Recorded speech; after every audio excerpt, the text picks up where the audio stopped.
When he was 6 months old, I typed in every symptom that he had across the Google bar, and Kabuki Syndrome came up.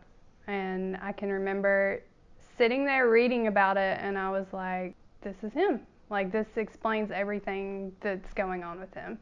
At the time, there wasn't a genetic test for it, so even at that point, we still didn't know for sure. He was first diagnosed at 3.5. There was very, very minimal research on Kabuki syndrome. Now we have doctors that are potentially trying to reverse the intellectual disability that we see with Kabuki syndrome. I remember one time Julie called me and she's like, they think he's blind. And she was like hysterical, you know, they think he's blind. Yeah, I can remember that day like it was a shot to the heart, honestly. Because I can remember coming home and seeing a little kid riding his bike in the neighborhood and thinking, he's never going to be able to do that. We had one doctor that was the only doctor that really told us, I think he'll walk.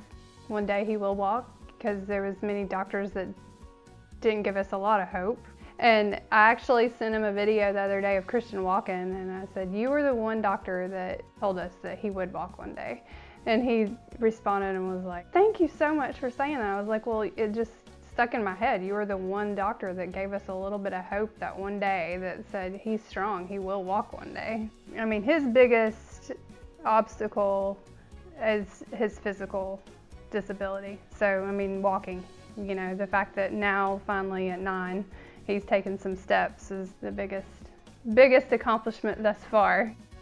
Christian is 9 calendar years, but he's essentially about 3 or 4 cognitively, so it's really like just having a 3 or 4-year-old. Taking care of a special needs 9-year-old is just, that infant period just doesn't end.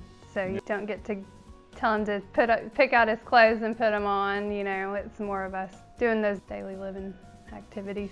Putting him on the potty, instead of, you know, him sitting down at the table to eat breakfast, he's hooked up to his feeding bag. So he does a blenderized diet, and we basically just put it into his feeding bag, hook it up to a pump, and right into his G-tube.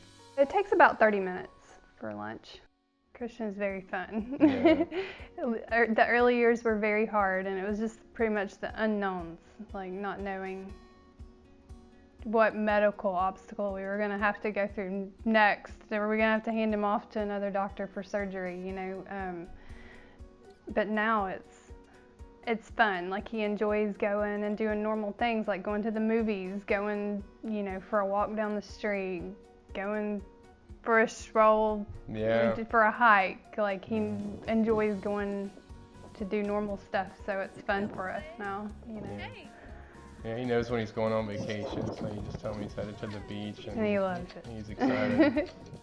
Christian is probably like consistently the happiest kid. You know, if he's not happy, we know he's sick. We'll be down here and he's upstairs playing, and he's just laughing hysterically. We don't know what he's laughing at, but he's having a good time. So he's a pretty happy kid. You know, that's the best thing about him, is that he's always happy.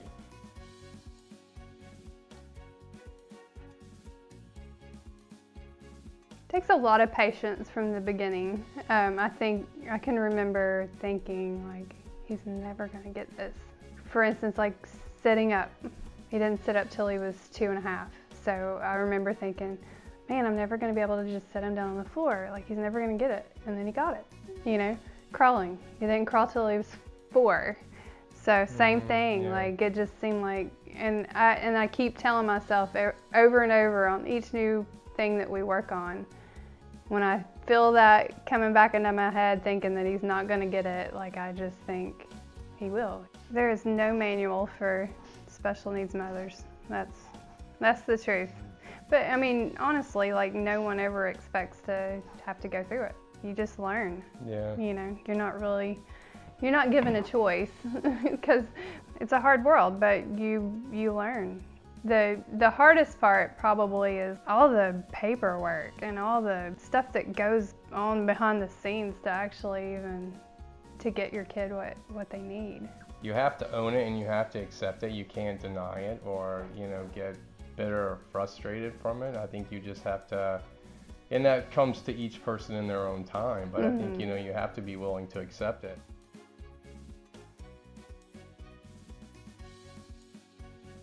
People with special needs children are, they're pretty much normal for the most part. Don't be afraid you're gonna say the wrong thing. I think it's more, be bold enough to say hello and inquire and ask, as opposed to just pretending like they're not there. The best advice is just to treat people like a normal person. I think it's probably the easiest way to do it. Mm-hmm. Don't be afraid to ask. Don't be afraid to educate yourself. How do you guys support each other emotionally? Liquor. Trevor. No, I'm kidding.